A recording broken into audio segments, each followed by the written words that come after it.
சிக்கலில்லா வாழ்விற்கு சிக்கல் கோலம். கோலம் போடுவது என்பது வெறும் வாசலை அலங்கரிக்கும் கலை மட்டுமல்ல, அது ஒரு அற்புதமான தியானம், நம் முன்னோர்கள் கற்றுத்தந்த வாழ்வியல் ரகசியம். ஏன் இந்த சிக்கல் கோலத்திற்கு எதிர்மறை எண்ணங்களை குறைக்கும் ஆற்றல் உண்டு என்று சொல்கிறார்கள். மனதை ஒருமுகப்படுத்தும் தியானம். புள்ளிகளை வைத்து எங்கு தொடங்கி எங்கு முடிக்க வேண்டும் என்று ஒரு இழை கூட பிசகாமல் கவனித்து போடும்போது நம் மனம் அப்படியே ஒரு புள்ளியில் குவிகிறது. அப்போது தேவையில்லாத குழப்பங்களும் கவலைகளும் நம்மை விட்டு ஓடிவிடுகின்றன. தீய சக்திகளை தடுக்கும் காப்பு. சித்தர்கள் காட்டிய வடிவியல் தத்துவங்களின்படி இந்த சிக்கல் கோலத்தின் பின்னல் அமைப்பு ஒரு பாதுகாப்பு வளையம் போன்றது.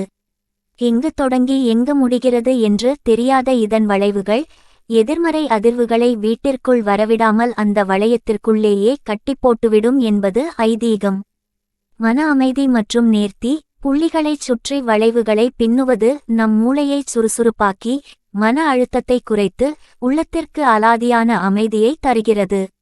பரம்பொருளின் அருளோடு அதிகாலை பொழுதில் இத்தகைய பாரம்பரிய கலைகளில் நம் மனதைச் செலுத்துவது ஒரு தனித்துவமான மனநிறைவையும் சுயமரியாதையையும் தருகிறது. உங்களுக்கு சிக்கல் கோலங்கள் போடுவது பிடிக்குமா? உங்கள் கருத்துக்களை கமெண்டில் பகிர்ந்து கொள்ளுங்கள்.